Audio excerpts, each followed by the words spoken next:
Welcome to the STEM Talk Podcast, your 30-minute monthly STEM pulse check. Hosted by the After School STEM Hub, STEM Education Coalition, and STEM Ecosystems by TIES. The STEM Talk Podcast creates a safe space for dialogue while maintaining a focus on information that matters to you and the communities you serve.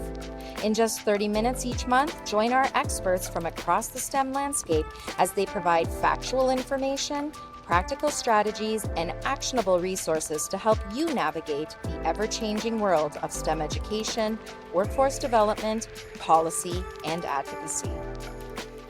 Welcome to the STEM Talk Podcast, episode number 4, Pathways to STEM. This vital conversation is brought to you by the STEM Education Coalition, After School STEM Hub, and STEM Ecosystems. Hi, my name is Jenny Frank, and I am the director of the STEM Ecosystems Initiative here at TIES.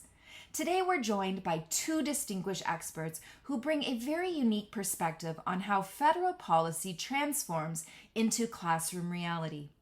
First, we have Melissa Moritz, Senior Advisor at the Alliance for Learning Innovation, and we have Dr. Jeff Weld, STEM Education Futurist and Consultant.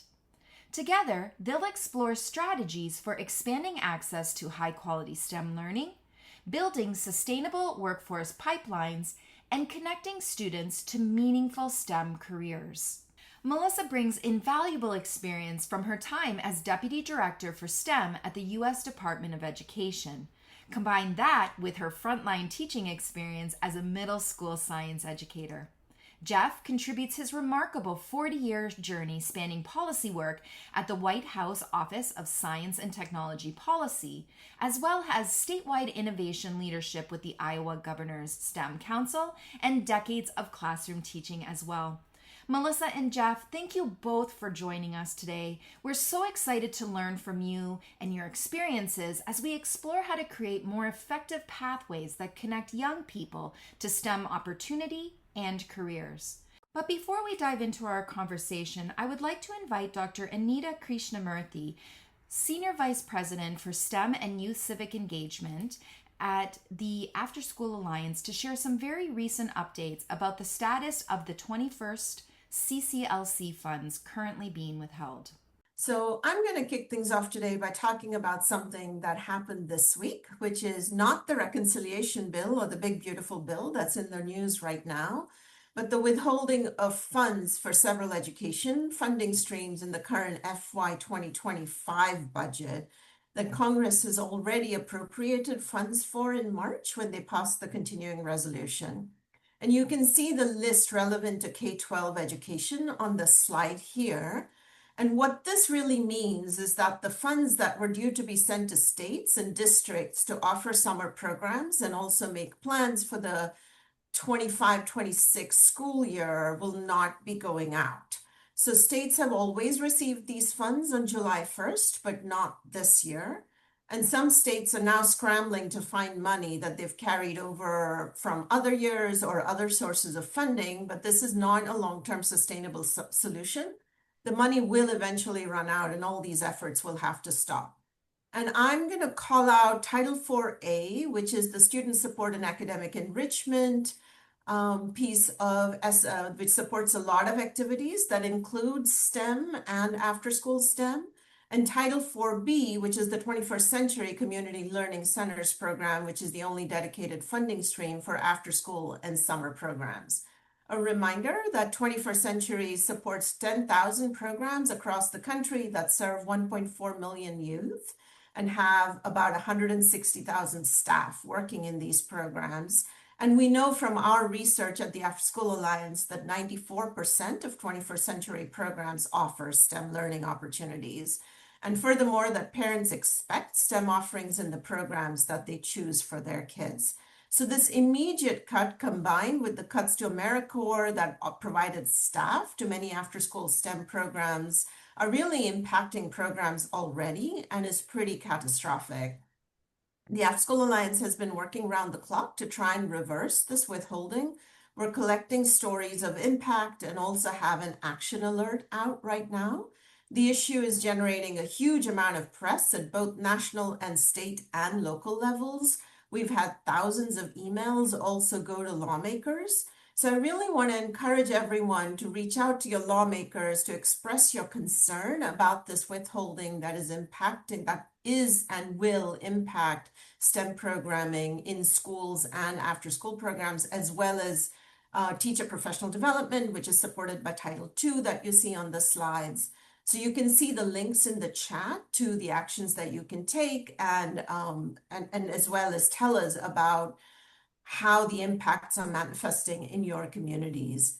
So with that, I'm going to turn it back to Jenny or Jeff. I'm not sure if Jeff will take over directly. And both Jeff and Melissa, I'm happy to say, will offer perhaps a bit more of an optimistic perspective on where the opportunities might lie as we go ahead and navigate this extremely unusual political landscape that we're now in. We shall try. Can I just go, Jenny? Good morning, everybody. Thanks, Anita. Thanks so much for setting the table. Delighted to join you all. Obviously, the topic is serious business, but like Anita says, there are some opportunities in this situation we find ourselves in. So really delighted to speak to you all alongside Melissa, good friend at LI. And it doesn't escape me that we're following on the coattails of James and Della Gulp. Aren't they incredible people? So let me start my timer. I'm going to limit myself to 10 minutes max and leave the rest of the time to Melissa and then Q&A if we get a chance. The theme of this 10 minutes is really leveraging the state we find ourselves in. We are in quite a state, and I think there are some opportunities in that state. My first slide is the White House and the question STEM. Where is STEM in this executive branch? And I probably will share information that's not news to you. You might know about a half year in to this administration. Whew, I know, right? In that time, there's been 163 executive orders, and I perused them before getting on here to determine how many are STEM related. Turns out a lot of them are, but a lot of them are STEM related because there's a lot of like pipeline issues that have manifested as executive orders. I'm not going to read them all. I'm just going to rattle off a few. Drone dominance. Global drone dominance is an objective of one of the executive orders. Well, that's very much a talent pipeline ambition. The gold standard for science we've all been hearing so much about with the subtitle, Rebuild Relationships Between the Public and the Scientific Community. However that's defined, that's a STEM education domain challenge, starting, of course, with the K-12 community. Nuclear industry, the bioscience security executive order, meritocracy in all things hiring and advancement, and there's an executive order on skilled trade jobs advancement, featuring, of course, apprenticeships. There's an AI and Ed EO that we're all quite familiar with. There's a bring back coal. That's certainly got some STEM implications to it. There's an in vitro fertilization advancement EO. That's very much biosciences under the STEM umbrella. That about K-12 indoctrination that we should all read pretty carefully. There's some bans on paper straws. That's probably a STEMmy issue in some fashion. There's a TikTok ban that keeps getting postponed. Anyway, that's a short list of some of the executive orders having to do with STEM. Other things happening at the White House with regard to STEM include, as you all well know, the mothballing of the federal STEM strategic plan, the one that came out in December of 2024 to the Biden administration. And to my personal regret, they didn't resurrect the plan that expired in 2023, but there's certainly some aspects of it that we're seeing manifest in the executive orders. So I guess the only plan right now at the federal level in terms of guiding the administration and the agencies in the realm of STEM is the AI executive order on education and AI. That's a plan in and of itself, and I'll go into a little bit more detail there. So far, it's a one-trick pony of an agenda as far as STEM education can tell. You've all seen the frozen and canceled and rescinded research grants, the reduction in scientific staff, technical staff, the shrinkage of the U.S. Department of Education and other agencies, the hold, as Anita just mentioned, on title funds for migrants and PD and out of school. So I don't have answers for these things. The Senate Tuesday with the big, beautiful bill has some STEMmy stuff in it. The Pell Grants are now going to go to students enrolled in training programs. That's got folks pretty excited at the community college level and elsewhere that students get support for those sorts of education. Certainly falls under the STEM umbrella. There's an interesting new quality test. I don't know if you've heard that colleges and universities are going to be held to now, where I believe 4 years out from graduations, there's to be a salary study. Are the salaries of these 4-year grads, how do they compare to the salaries of non-degreed professionals at the same place chronologically? That's going to be an interesting quality test as salary becomes a central metric on the job we're all doing. FAFSA got some more reform in it. Farmers, I'm from Iowa, so I guess there's a lot of farmers happy about a new modification to FAFSA. Business owners too don't have to include their property and their equipment in their FAFSA eligibility. So anyway, that's a short version of what I think is happening with regard to STEM at the White House. So let's go to what's hot and what's not then. And this is a summation that, again, I'll bet doesn't surprise anybody here. So forgive me that I probably repeat old news. But what's hot, obviously, skilled technical workforce, advanced job-ready candidates to bring back manufacturing to the United States. That's going to take a workforce that's skilled and quickly, right? Business education partnerships won't surprise you. They were hot under number 45 and they remain hot. Anything we can invite the business community into with regard to education is happy news to the administration. The arenas of disciplinary focus, obviously I keep mentioning AI, along with quantum, cybersecurity, cyber safety, bioscience, advanced bioscience, nuclear energy, advanced manufacturing. Those are all hot, as is merit-based hiring, and training, and advancement, homegrown talent. Probably more that you have off the tips of your tongues. But I'll go to what's not hot right now. Anything DEI under this administration is radioactive, and we all have come to know that clearly by this stage in the game. What else is not hot? By some of the actions the administration's taken, I'm pretty confident in saying 4-year colleges aren't hot in the minds of the administration. There's an accreditation challenge, likely to be new accreditation entities and formulas that make it easier for upstart or for-profit or other unusual higher ed models to make headway. The cap on F&A, or also known as indirect charges to grants at 15%, is going to be a real challenge. It's held up in courts now, but some believe a matter of time. Scholarships are rescinded, internships are rescinded and revoked. It's all indicating that the 4-year pathway is not held in the high esteem that we might be used to. So the question of the golden age, let's go to the next slide. The golden age of American innovation. That's the charge from President Trump to the OSTP. Cement America's global technological leadership and usher in the golden age of American innovation. Sounds lovely, but the question is the how, right? How's my time? I'm at 7 minutes. Red tape reduction is on the agenda for this golden age. Business sector empowerment, boosting career tech ed, moving it to the Department of Labor, you've probably heard. Focus on the short list of priorities: AI, energy, nuclear. Unleash the states and the parents from federal education dependence in the form of block grants, likely coming. The AI challenge is to be debuted by July 23rd, the plan for what this presidential challenge is going to look like. And then they'll have a year to execute it. Also in that EO, if you haven't read it, K-12 AI literacy partnerships and grants, AI teacher training, AI apprenticeships and work-based learning, AI scholarships and dual credits. But I was up at the OSTP last week, and I want to alert everybody that it's a skeletal crew. I think my first year, number 45, I think the staff was about 45. And that was down from like 300, as I understand, from the Obama administration. Back up to 100 and some under President Biden, down to now, man, maybe a dozen people. a skeletal crew. So what I'm going to predict is hires in the CS and AI space will be walking those halls before too long. They really have to. This AI challenge and what follows is a big bite for a very Spartan team to chew. So that's a prediction.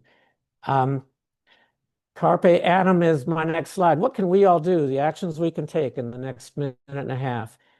Now's the time to look at all the assumptions in the destabilized education system, assumptions about teacher prep and testing and grading and standards and school day configuration. All of that's up in the air. And as destabilizing and as uncomfortable as it is, it also presents an opportunity for the STEM community to pursue reform in some sort of a constraint that's inhibiting our progress as a STEM mission. And that was my pitch to the OSTP staff last week. They need STEM. They need the STEM community. We are the innovators. We're masters of career-linked learning. We're masters, in some cases, of competency-based education and transdisciplinarity and scaling our work through networks and field testing and partnerships and assessment. Leverage us was my message out the door. And they want to see us lead on AI. Are we going to chase the grants? Can we convene the partners? Can we deliver the models? Yes, yes, and yes was my message. So we have an opportunity to lead. I don't think we can depend on federal leadership as we've come accustomed to. They're not going to be dependable in the future with positioning a vision for the nation and whatever funding may come. But I know this, my last slide of the legendary Winston Churchill, not to wait. This is likely some version of a new normal for education. There's probably not going to be a waiting it out. Some aspects of the ed reforms we're seeing are likely to stick for a long, long time. So it's a chance for the STEM Coalition and TIES and STEM Connector and STEMX and STEM Next, et cetera, to take up the leadership mantle and carry the umbrella for STEM through this upheaval. Carpe Anum, seize the year. With that, I hand it over to Melissa. Thank you, Jeff. So great to be here with you today, and as well as in DC last week together. And it's so great to see so many familiar names and faces, both from my work with the STEM Next Opportunity Fund and my work with the Ally Coalition. For those who haven't met Ally, the Alliance for Learning Innovation is a relatively brand new policy and advocacy coalition. We are bipartisan. We work at the federal and state levels to build conditions for more effective, innovative, and community-centered education research and development. We know that research and development is critical when it comes to driving innovation, maintaining our competitiveness, and supporting educators and improving education for all of our nation's learners. I wanted to share a couple of things. We know that underlying the STEM education ecosystem, many of us are engaged in education research and development. The R&D that drives STEM education is so critical, whether that's grants from the Institute of Education Sciences or the National Science Foundation or NIH or any and all sort of federal infrastructure there. So obviously at Ally, we've been pretty busy over the last little bit. I wanted to share a couple of resources and tools that I'm hoping will be useful for you all as you work on your policy and advocacy work as well. I also want to share, I recognize that we're sort of asking you to do a very hard thing, which is to hold two truths at the same time. There's a lot that's happening, and you should be engaged in as it comes to retaining title funds and, continued cuts to staff and grants and contracts. And also, Jeff and I are wanting to point out some areas for optimism and opportunity where we want to engage and we want to be able to productively move forward. We at the coalition have been trying to hold those two truths at the same time as well. And so one thing that we did is we put together a poll. We worked with the firm Echelon Insights and our partners at the Learning Agency. And I encourage you to review all of the results. But without a doubt, 8 in 10 K-12 parents say that federal support for education R&D should be continued. And when you go to the page, one of the things that we asked was, in what areas is federal education R&D most important. And I think this has real implications for the STEM community. Voters, when asked, say that the most valuable areas for the federal government to support and conduct ed R&D are improving services for students with learning disabilities, boosting math and science achievement, and enhancing job readiness. So all stats and materials you can use and drop into your ongoing policy and advocacy work, and we're hoping that you utilize that and do that moving forward.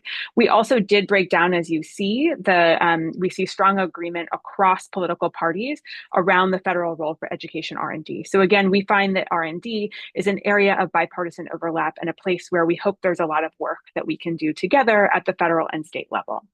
On the next slide, I wanted to share a tool and resource that we'd love your feedback on. As so many cuts have happened at the Institute of Education Sciences and at the National Science Foundation, we came together as a coalition, engaged more than 150 stakeholders across the coalition, really representing the true breadth of education research and development. We had researchers, we had philanthropy, for-profit institutions, nonprofit institutions, and many others who were helping to inform this work. We published last week on the Hill a blueprint for what the future of federal education R&D should look like, and tried to outline the essential functions the federal government is uniquely positioned to play when it comes to research and development. That blueprint and a longer report that contains recommendations both for the administration and for Congress can be found on the webpage here. The report was released as a deliberative draft. So we would welcome your feedback. Where could we include STEM more explicitly? Where could we include career pathways more explicitly? Are there things that we missed? Are there opportunities that you're seeing? Things that you've always wished that the federal government would do or do better? Again, we're trying to really strike this balance, especially in a resource-constrained environment, of what the essential role of the federal government is, what role we rely on them, that it does not make sense from an efficiency standpoint or an effectiveness standpoint for every state, for example, to run their own NAEP. That would be very challenging and would not produce the kind of apples to apples comparison that we rely on so much when we look at which states are improving and which states still have a far way to go when it comes to their education systems. So I encourage you to take a look there. Again, you're more than welcome to borrow any of that language. We would love for you to amplify and share it, and also to give us real feedback. Wanted to share a couple of the pieces of what we're seeing in terms of the education R&D infrastructure and opportunities for sort of rebuild and some reinstatement as well. We are very pleased that Amber Northern has recently joined the Institute of Education Sciences at the U.S. Department of Education, and she's charged with reimagining IES, really helping to refocus and come up with a new plan. Leslie just popped her bio and a little bit about her charge in the chat, and we think that this is a great addition to the team. We really do need to reimagine and really, again, respect what the essential role for education research and development is that the federal government needs to be engaged with, and explore new opportunities that enables a more effective, more efficient, and faster education research and development infrastructure. Underlying all of that is, of course, the data infrastructure that powers research and development. I highly recommend Jill Barchet's reporting. What we are seeing is that there are some reinstatements, both of staff and some research and data activities. It has been shared that the regional education laboratories are planned to be recompeted. It shares that in this article here, but it's not without hiccups and challenges. Some folks have already found other jobs when they're asked to be called back. There's still some confusion about who's being invited back and who is not, and what they will be working on once they get there. There's some confusion about which grants and contracts have been reinstated and which haven't, what the new scopes are, et cetera. So we're really looking forward to Amber. She's just started about a month ago, to all of the work that she's going to do, and are eager to work with and collaborate with her. She is coming from the Fordham Institute and is quite an expert in the R&D space. So it's great that they've brought her on board. Again, really encourage you to follow along with Jill Barchet's reporting if the R&D infrastructure is something that you really rely on, if you've applied for NSF grants and IES grants and won them in the past, and that's something you want to follow along with. And then on the next slide, wanted to make sure to share along with Jeff just a couple of open opportunities. Your voice matters here. Your voice will matter in many different ways. And if there are things that you want to share, I encourage you to look at the open RFI opportunity. The National Science Foundation Directorate on TIP has an open request for information about the key technology focus areas that they should be focused on, any changes or additions, and also some rationale associated. And as Jeff mentioned and as Leslie popped into the chat, there is the Open AI pledge that you could consider engaging with as well. I'm going to pause there because I want to make sure we have at least 5 minutes for audience questions, but you are always welcome to reach out to me. We'd be more than happy to chat about Ally. Ally is a free coalition to join. We are focused on education R&D, and we know how critical that is to STEM education overall. Thanks for having me. Thank you so much, Melissa, and thank you so much, Jeff. Well, now is our time for open questions. I am Leslie Brooks. I'm the STEM manager at the After School Alliance. I help run our After School STEM Hub. I don't see any questions that have come in yet, so I'm going to go ahead and start out with a question that was submitted ahead of time. So, Melissa and Jeff, can you provide maybe some brief information on, what might be the most effective strategies for securing funding for STEM initiatives in this particular moment that might be focused on diversity, equity, and inclusion?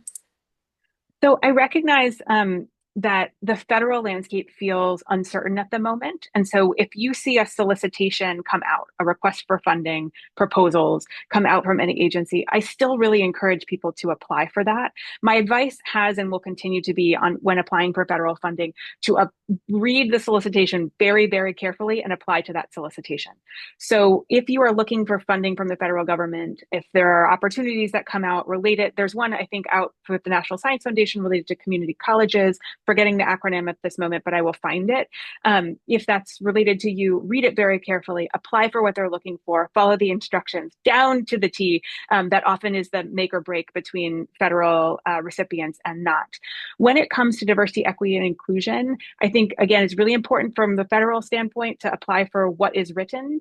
And you can, as long as your work is not prohibiting anyone from applying and is open to everyone, it's important to make sure to share that too. I think one of the reactions that we are seeing is that we just want to make sure that things are open to everyone to participate and are not excluding anyone from the process. So if you're focused on federal funding, apply for things that come out. There are obviously many other sources of funds, whether it's philanthropy or local funders or fee-for-service models when you are thinking about funding your program. So while it's really challenging because it is a chaotic environment from the federal level and some of the things that we've relied on traditionally as a field to fund our work aren't available, there is room for creativity and innovation when it comes to all of our business models and the way that we think about funding our work. So I would encourage you to talk to peers, talk to existing funders about your work, and ask for their advice about how to be creative and what to look for as well, if the federal funds that are available are not matching your sort of direct program goals and needs, if that makes sense. No, thank you for that. And that kind of leads me into the other question that was sent ahead of time as well, that I think both you and Jeff could touch briefly on. What are some strategies that are the most impactful for private corporations, industry, or business to support STEM education at the K-12 level? I would strongly recommend that private participants would be donors, grant makers, programmatic partners, whatever it might be, that our private sector partners do their due diligence, get up to speed on the goals, vision, objectives of STEM education as unified by NAS reports recently around STEM. The federal STEM plan expired in 2023, had some lovely objectives that I think a lot of us are still aligned toward. I think the only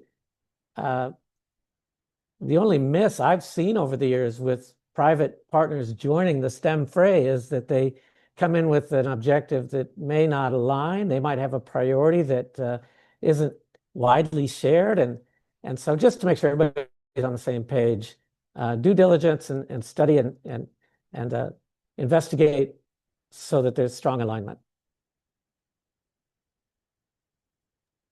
And to build on that, I think partnership building is really critical here. I would also, I think that working together in particular geographies around shared goals is particularly helpful. It can be hard if you're a program to figure out where to go. I'd love to work with a company. I would love to do this. So I think that's where coalitions and organizations and intermediaries can play a really strong role. So I would look to some of the STEM learning ecosystems, the after school networks that exist in every state, other intermediaries that could be helpful in helping you to broker and connect with those relationships, because often the building of the the relationship or figuring out who to ask can be the most challenging part on behalf of the on behalf of a program who's interested in partnering. And for companies, I think those intermediaries can also be both great investments because you're able, in some cases, they can coordinate some of those gifts or investments to lead to greater outcomes, but they can also help with some of that matchmaking. If you're looking for a program that's doing AI literacy for middle schoolers in out of school time, often it is those networks that know those programs and know those providers very well. Okay. Well, thank you, Melissa, and thank you, Jeff, for this wonderful information. And Anita just put in the chat, for those who might not know, the link to the 50 state after school networks where you can find the one for your state and their contact information. Well, thank you, everybody, for joining us with that. I just wanted to leave you with the note that we are collaborating with some of our partners to host a STEM advocacy experience this October. It's going to be at the same time as the STEM Learning Ecosystems annual convening, and they happen to be in Washington, D.C. this year. So we thought it would be a great opportunity to provide some STEM education advocacy training, some networking with policymakers and people on the Hill, and to try to help set up some one-on-one and group meetings with your legislators and representatives so that we can all come together as a group, as an ecosystem with shared values for STEM education in our nation.